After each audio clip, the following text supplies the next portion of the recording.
Hey, happy Wednesday, everybody. This is Rebecca Turner and a crow coming to you from my backyard with today's Take 5.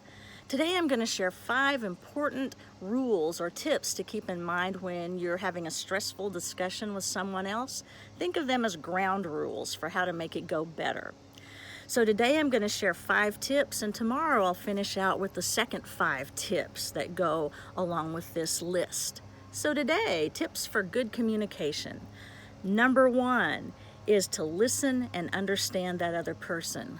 I had a full Take 5 segment yesterday about listening and understanding the other person, and that is the most important thing when you're trying to resolve a stressful conflict. Number 2 is to be respectful. And that can be kind of subjective, so I'm going to give you some ideas about what that means to be respectful.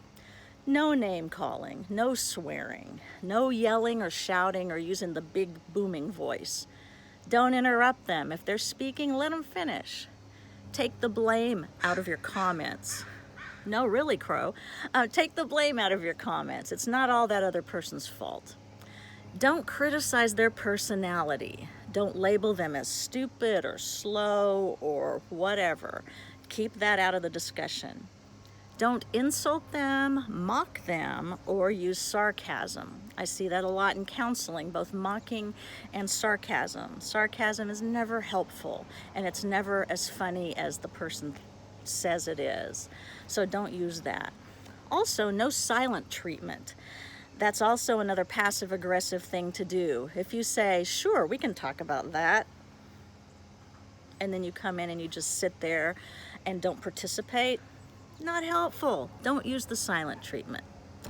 The third tip is to stick to the topic at hand. So if you're talking about how to spend money and the other person says, you know, you've spent a little too much this month, and you start saying, well, you know what?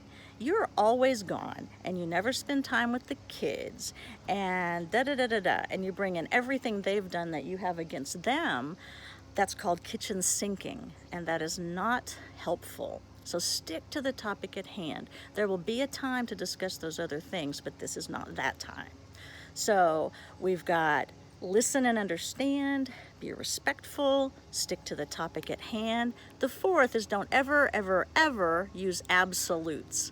And by absolutes, I mean words like never, always, all men do this, all women do that. 2 points about that. Number 1, it's not true. If you say to your partner, you always have something negative to say when I bring up an idea. Well, it's not true. I bet there's been a time when they didn't say something negative. So right off the bat, they're going to argue about the fact that, well, that's not true. I don't always do that. And they're probably right. And number 2, it immediately makes a person defensive. So again, remember what your goal is. It's to make progress and resolve a conflict.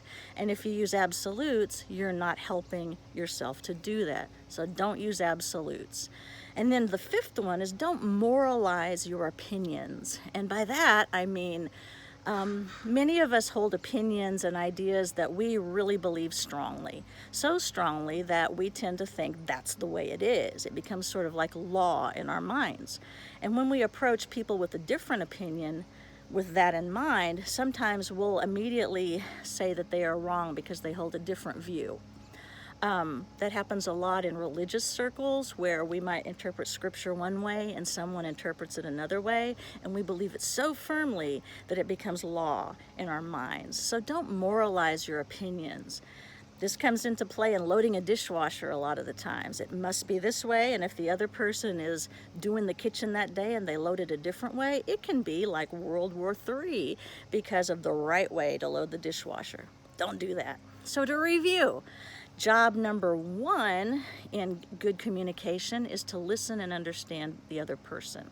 Number 2 is to be respectful in your actions and words. Number 3 is stick to the topic at hand, don't kitchen sink it. Number 4 is don't ever, ever, ever use absolutes. And number 5 is don't moralize your opinions. Tomorrow we'll hit tips 6 through 10 as we finish out this list. Have a great Wednesday, and don't forget to take 5.